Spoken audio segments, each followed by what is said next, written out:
So there was a chance that this video could have just been 30 minutes of me howling and foaming at the mouth because I just got back from X-Men Apocalypse. I managed to avoid a lot of reviews and other people's opinions about this film. Quite a few people I know had obviously been to press previews, so there were people out there who could have offered me an opinion, but I wanted to go in with as much of an open mind as possible because I am a huge fan of the franchise. I have one tattoo on my left hand shoulder, and it's the symbol of the Xavier Institute. You may remember from some of my other videos, there is a bookshelf behind me with loads of Marvel banners. Most of those are main continuity X-Men stories or ones from spin-offs, and that's only a fraction of the ones I own. I've got cupboards and boxes full of them. I've got the Age of Apocalypse omnibus, which, full disclosure, I've not read all the way through, but I do have it, and it's the size of a breeze block, and I could use it to hold up a foundation if something started to slip. I hadn't read any reviews, but I wasn't holding out much hope because I did not like Days of Future Past. I found it incredibly disjointed, and worst of all, I found it incredibly bland. The day I saw Days of Future Past, I walked out, felt underwhelmed, noticed that Edge of Tomorrow was going to start in about 30 minutes. I went outside and had a smoke, went back in, bought a ticket. Edge of Tomorrow was the best thing I did that day. Apocalypse is kind of a cut and shunt job. It's basically a gestalt of X2 and First Class. First Class, by the way, is the one I consider to be the best in the entire film franchise. There are certain things which make me roll my eyes when it comes to X-Men in any of its forms. I get tired when people get killed and then brought back. The obvious one being Jean Grey, because she's died so fucking often. It just gets exhausting, and sometimes like a heroic sacrifice doesn't bed in if you know that someone's going to come back about a year later. The other thing that I feel sometimes hurts X-Men as a sort of a story is when they really, really ratchet up the sci-fi elements. Now, obviously, the entire premise of X-Men is based on a sci-fi idea, but when they go into space, which they sometimes do, it pisses me off because I don't give a shit about the Skree Empire or them facing down the Skrulls or hooking up with the Guardians of the Galaxy. I don't care. They use time travel a lot, sometimes a lot better than others. Sometimes it works and it's really integral, like with things like Messiah Complex, or indeed the comic of Days of Future Past, where they actually got it right and didn't make it also schizophrenic and just completely disjointed and had no real sense to it. First Class is the best one because it removes a lot of the sort of end extremis sci-fi stuff. It focuses more on the drama of these people coming together and developing their abilities and, sort of learning to find their place in a world that fears and hates them. Days of Future Past obviously really, really lent on the future Sentinels and the time travel stuff too much, and obviously the bullshit. Suddenly Kitty Pryde is psychic and able to send people back through time stuff.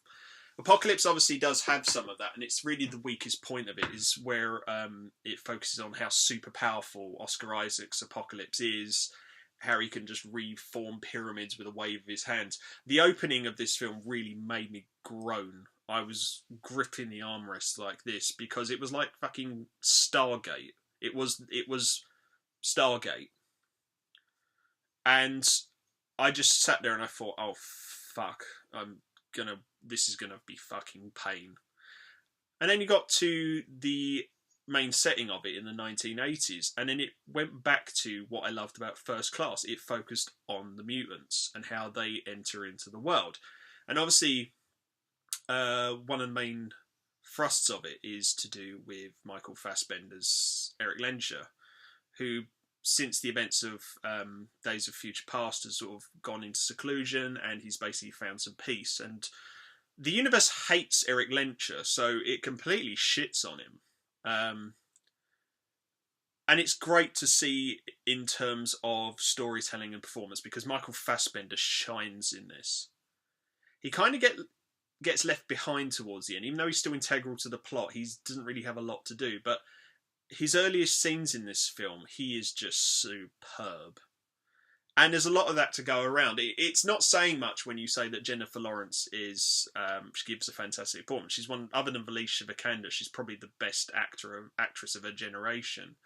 She's great in it, but she's always great.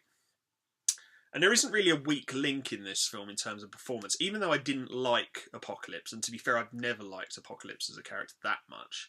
Oscar Isaacs does a good job. He's suitably menacing.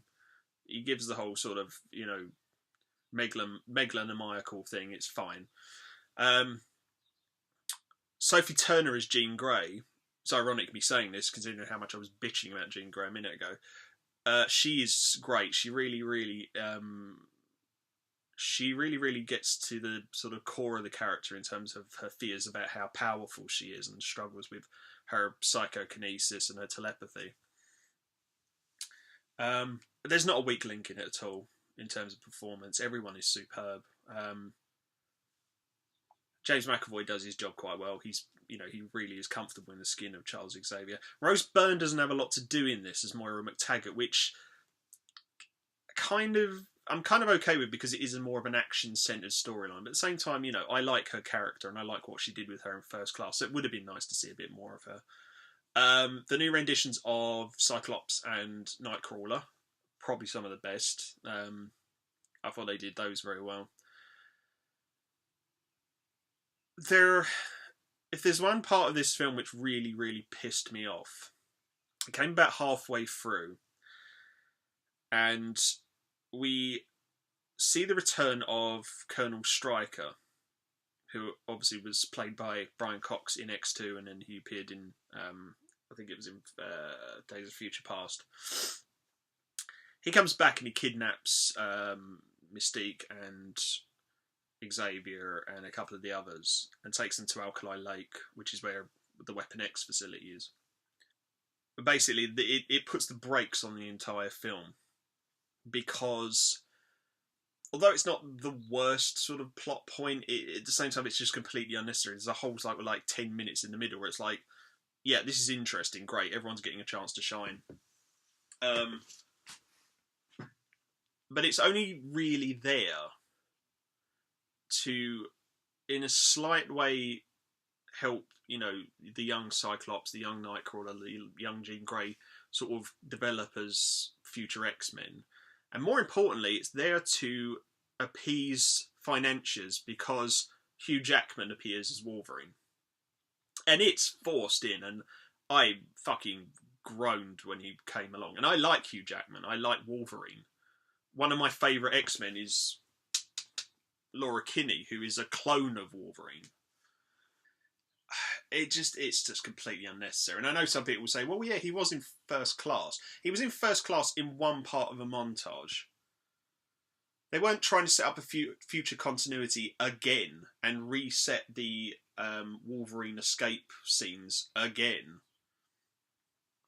That was probably the part I considered the weakest of this entire film. It's the thing that pissed me off the most, certainly. I need to say something about Nicholas Hoult as well. I remember Nicholas Hoult being a really shitty actor back in the day. I remember him being terrible. But since Fury Road, he's astonishingly good now. He's not Michael Fassbender good, but he's still, you know. Do I recommend X-Men Apocalypse? I recommend it on DVD. If you're thinking about going to see it in the cinema, go and see Civil War again. Spend the money on that. This film is a solid rental, probably. You probably won't regret buying it. There might be some interesting extras on the Blu-ray, but honestly, you can live without this film. Go and watch First Class again. So yeah, that's my brief first impressions of X-Men Apocalypse. Not as bad as Days of Future Past, certainly not as bad as it could have been. Take that for whatever you will. Whatever you are watching, whatever you are doing, have a good one.